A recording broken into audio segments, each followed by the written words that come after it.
Software ఆఫీస్కి beginning వేసుకెళ్ళొచ్చా? Software అమ్మాయిలు అంటే చాలా ఈజీ టైప్ ఉంటారు. కొంతమంది సాఫ్ట్వేర్ అబ్బాయిలు అయితే పెళ్లి చేసుకుంటానని చెప్పి తిరిగి తర్వాత మొహం చాటేసిన పరిస్థితులు ఏమున్నాయి. వైఫ్ చేతిలో చచ్చిపోయిన హస్బెండ్స్ రోజు రోజుకి ఎక్కువ అవుతా ఉన్నారు. అది వార్తల్లో వస్తాం. సాఫ్ట్వేర్ ఆఫీస్కి బిగినింగ్ వేసుకెళ్ళొచ్చా? ఇక్కడ ఏంటి అంటే నేను చాలాసార్లు మాట్లాడాను. రీసెంట్ డేస్లో ఒక వీడియో కూడా మనం చేసాము. కొంతమంది టీమ్ లీడర్స్ ఎలా వేధిస్తారు కొంతమంది అమ్మాయిల్ని, అండ్ డెఫినెట్లీ జాగ్రత్తగా ఉండాల్సిన అవసరం ఉంది. And at the same time మనకి లివింగ్ కల్చర్ పెరిగిపోతూ ఉంది. మనకి ఇప్పుడు మొన్న రీసెంట్గా వెళ్ళినప్పుడు కూడా మాదాపూర్లో ఎటు చూసినా కానీ కో లివింగ్ ఉన్నాయి. సో అయితే మాదాపూర్లో సాఫ్ట్వేర్ అమ్మాయిలు చికెట్ కొనాలన్నట్టు ఒక వీడియో కూడా చేశాను. సో దానికి సంబంధించిన పర్స్పెక్టివ్ అనేది నేను చెప్పడం జరిగింది. అండ్ నేను ఇలా మాట్లాడుతున్నప్పుడు చాలామంది మీరు ఎప్పుడు అమ్మాయిల్ని ఇలా మాట్లాడుతూ ఉంటారు. సో అంటే అమ్మాయిలు కూడా చాలా ఇన్నోసెన్స్ ఉంటారు కదా. సో దాని పరిస్థితి ఏంటి? సో జనరల్గా ఈ వీడియోలో dark side of software calls, ఈ వీడియోలో దాని గురించి మనం మాట్లాడుకుందాము.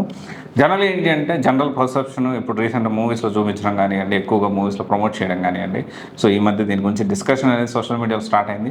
ఏంటి అంటే ఆ సాఫ్ట్వేర్ అమ్మాయిలు అనగానే ఈజీగా మనము దగ్గర అవ్వచ్చు, ఈజీగా మనం ఫ్రెండ్షిప్ చేయొచ్చు, ఈజీగా మనం రిలేషన్ పెట్టుకోవచ్చు, ఈజీగా ఇల్లీగల్ ఎఫ్ఐఆర్ పెట్టుకోవచ్చు. లేకపోతే సాఫ్ట్వేర్ అమ్మాయిలు అంటే చాలా ఈజీ టైప్ ఉంటారు. చాలా and at the same time ఇంకోటి ఏంటి అంటే సాఫ్ట్వేర్ వాళ్ళు పని చేయకపోయినా టీమ్ లీడర్ని సో కొంచెం టచ్లో పెట్టుకుంటే సరిపోతుంది, వాళ్ళు సర్వైవ్ అయిపోతారని. And at the same time వీకెండ్లో పబ్స్, హుక్కా బార్స్ ఇది తిరుగుతూ ఉంటారు. అండ్ సిగరెట్లు కామన్గా చేస్తూ ఉంటారు.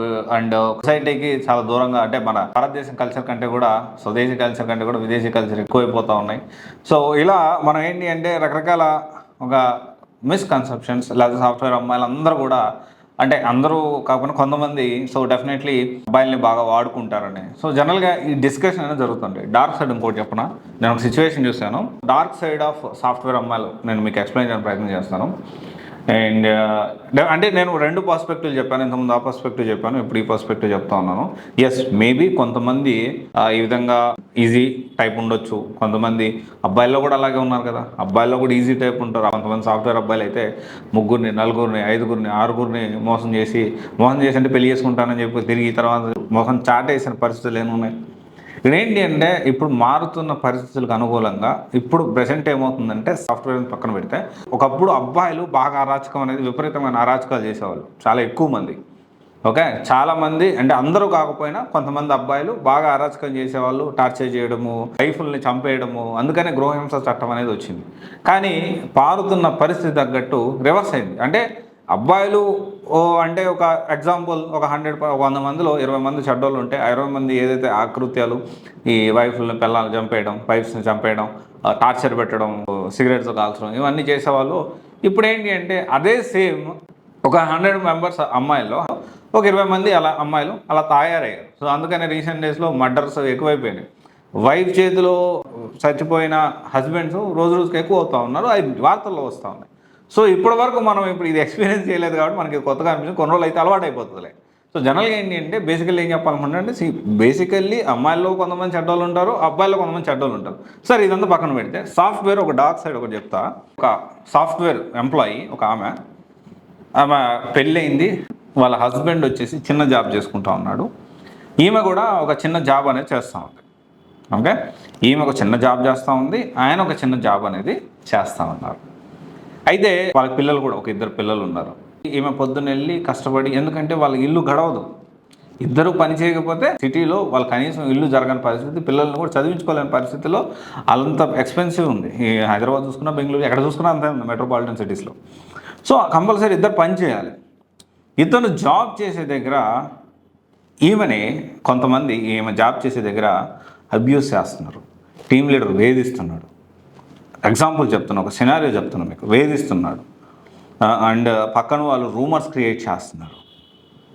ఇన్ని తట్టుకొని ఆమె జెన్యూన్గా ఆమె ఫ్యామిలీ కోసం ఆమె పాటుపడుతూ ఉంది. ఇవన్నీ తట్టుకొని ఈ అబ్యూస్ని, ఈ సెక్సువల్ అబ్యూస్ని, ఈ టార్చర్ని, ఈ వేధించడాన్ని, ఇదంతా తట్టుకొని ఆమె ఎట్టి పరిస్థితుల్లో జాబ్ చేయాల్సిన పరిస్థితి. ఎక్కువ తక్కువ మాట్లాడితే జాబ్ పోతే ఫ్యామిలీ రోడ్డు మీదకి వస్తుంది. ఈ విషయం వాళ్ళ హస్బెండ్కి తెలిసినా కానీ ఏం చేయలేని పరిస్థితి, సిచ్యువేషన్ కూడా కొన్నిసార్లు ఉంటుంది. And at the same time ఇంకొక సినారియో చెప్తాను. అంటే ఒక అమ్మాయి ఆ ఇంటి దగ్గర నుంచి బయటకు వచ్చి మళ్ళీ ఆఫీస్కి వెళ్ళి జాబ్ చేయడం అంటే ఎంత కష్టమో తెలుసా? ట్రైన్లో ఎంతమంది మగవాళ్ళని దాటుకొని రావాలి. అందరూ మంచిగా ఏం లేరు కదా, కొంతమంది అయితే చాలా క్రూరంగానే ఆలోచిస్తున్నారు కదా, మూర్ఖత్వంగా ఆలోచిస్తున్నారు కదా, అబ్యూస్ చేస్తూనే ఉన్నారు. ఎక్కడ పోయినా ఏడికి పోయినా కానీ ఒక అమ్మాయి మన ఒక క్యాబ్ వచ్చి ఒక క్యాబ్ నుంచి మీరు అనుకోవచ్చు పద్ధతిగా బట్టలు వేసుకుంటే, పద్ధతిగా బట్టలు వేసుకున్నా కానీ ఏం పద్ధతిగా బట్టలు వేసుకున్న చిన్న చిన్న పిల్లల్ని మానభంగాలు అత్యాచారాలు చేసి చంపేస్తున్నారు చెప్పండి. డెఫినెట్లీ కొంత ఉండొచ్చు, మేబీ అది నేను పూర్తిగా కాదనడానికి లేదు, నా ఒపీనియన్లో మేబీ సో వేసుకునే డ్రెస్సు కొంతవరకు ఇంపాక్ట్ ఉండొచ్చు మేబీ. బట్ మన బుద్ధి అనేది ఖచ్చితంగా మనం కూడా దాన్ని కంట్రోల్ చేసుకోవాల్సిన అవసరం ఉంది. అయితే ఇట్లాంటి సినారియోస్ ఇంకో సినారియో, హస్బెండ్ చనిపోయాడు, ఒక వైఫ్ ఉంది, వాళ్ళ అమ్మ వాళ్ళ ఫ్యామిలీలో కొంతమంది పెద్దవాళ్ళైన ముసలి వాళ్ళు ఎవరైతే ఉన్నారో వాళ్ళు కూడా సపోర్ట్ చేస్తాం, అంటే వాళ్ళని కూడా చూసుకోవాల్సిన పరిస్థితి, ఇంకొక పిల్లల్ని చూసుకోవాల్సిన పరిస్థితి. ఆమె జాబ్ చేస్తుంటే దీన్ని అదునుగా చూసుకొని టీమ్ లీడర్లు, మేనేజర్లు కొంతమంది హెరాస్ చేస్తూ ఉంటారు. వీళ్ళ పరిస్థితి ఒక అమ్మ ఈజీ కాదు, అమ్మాయి అనగానే సాఫ్ట్వేర్లో ఏదో టీమ్ లీడర్కి కొంచెం అన్నీ సమర్పించేసుకుంటే ఈమెకి జాబ్కి డోకా ఉండదనే పరిస్థితి ఏం లేదు. ప్రతి ఒక్క ఎంప్లాయీ పే చేస్తుంది at the end of the day company. వీళ్ళ అవుట్పుట్ ఏంటి అనేది తెలుస్తుంది. సబ్జెక్ట్ లేకపోయినా అమ్మాయిలు అయితే చాలు జాబ్లు ఇచ్చేస్తారు, సాఫ్ట్వేర్లో హ్యాపీగా హైక్లు కొంతవరకు మేబీ కొంత సిచ్యువేషన్లో మేబీ కరెక్ట్ అయ్యి ఉండొచ్చు, maybe or may not be, అది కూడా. కానీ అన్ని పరిస్థితులు అంత ఈజీ కాదు. డార్క్ సైడ్ ఆఫ్ సాఫ్ట్వేర్ అమ్మాయిలు ఏంటి అంటే పాపం వాళ్ళు ఎంత అంటే కొంత మూవీస్ వల్ల కొంత ప్రొజెక్షన్ వల్ల ఈ రోజుల్లో వచ్చే కొద్ది ఏమవుతా ఉందంటే సాఫ్ట్వేర్ అమ్మాయి అంటేనే కొంతమందికి ఒక డిఫరెంట్ పర్స్పెక్టివ్ వస్తుంది, కానీ కరెక్ట్ కాదు. నిజంగా చాలామంది ఎంత కష్టపడి బయటకు వచ్చి చదువుకొని తినక వాళ్ళ ఫ్యామిలీని పోషించుకునే వాళ్ళు ఎంతమంది ఉన్నారు తెలుసా? ఆలోచన చేయాలి. అంటే ఇక్కడ ఇంకో పర్స్పెక్టివ్ కూడా మేము ఆలోచన చేయండి అని చెప్పడానికి వీడియో చేస్తూ ఉన్నాను. సాఫ్ట్వేర్ అమ్మాయిలు అయితే బిగ్ని వేసుకోవచ్చు, సాఫ్ట్వేర్ అమ్మాయిలు అయితే ఎట్లా పడితే అట్లా ఉండొచ్చు, సాఫ్ట్వేర్ అమ్మాయిలు అయితే సో వాళ్ళు ఎలాగున్నా కానీ నడుస్తుంది, which is not at all correct. కొంతమంది అమ్మాయిలు కొంతమంది చేస్తున్న పనులు మొత్తం స్త్రీ సమాజానికి ఆపాదించడం కరెక్ట్ కాదు. అలా ఆలోచించొద్దు. ప్రతి ఒక్కరు ఆలోచనలో మార్పు రావాల్సిన అవసరం ఉంది. ఇంకొక విషయం అంటే డెఫినెట్లీ కొంతమంది అమ్మాయిలు ఉన్నారు, నేను కూడా చెప్తాను, సాఫ్ట్వేరే కాదు, కొంతమంది మాదాపూర్లో మనం కోలివిన్ హాస్టల్స్లో పెళ్లి చేసుకోవడానికి కలిసి ఉంటాను, ట్రయల్ అండ్ ఎర్రర్ నడుస్తున్నాయి. ట్రయల్ అండ్ ఎర్రర్ అనమాట. ఒకరితో కొన్ని రోజులు కోలివిన్ చేస్తారు, ఒకవేళ సెట్ కాకపోతే ఇంకోటి చూసుకుంటారు, ఇంకోటి సెట్ కాకపోతే ఇంకోటి చూసుకుంటారు. అసలు ఇదంతా సెట్ కాదు, ఇంట్లో వాళ్ళు పెళ్ళి చేస్తామనగానే వీళ్ళందరినీ మర్చిపోయి ఇంకో పెళ్లి చేసుకొని పోతారు. కొంతమంది ఉన్నారు అలా కూడా, కాదనట్లేదు. బట్ అందరూ అలా ఉంటారని చెప్పడానికి, అందరి జీవితాలు ఒకలా ఉండవు, అందరూ ఇలాంటి వాళ్ళని చెప్పొద్దు. చాలామంది వాళ్ళ ఫ్యామిలీస్ కోసం, వాళ్ళ ఏదైతే కుటుంబం కోసం కష్టపడే వాళ్ళు చాలామంది ఉంటారు. అండ్ డెఫినెట్లీ ఇది ఒకసారి ఆలోచించాలని నేను కూడా కోరుకుంటా ఉన్నాను. ఎనీవే, సో మీరైతే గుర్తుపెట్టుకోండి, అమ్మాయిలతో జాగ్రత్తగానే ఉండండి, ఇదైతే ఖచ్చితంగా మారదు. సో మీ లిమిట్స్లో మీరు ఉండండి. ఏదైనా తేడా వచ్చిందంటే అమ్మాయి సేఫ్గా ఉంటుంది, మీరు సేఫ్ ఉంటారు. చూస్తున్నాం కదా. Thank you.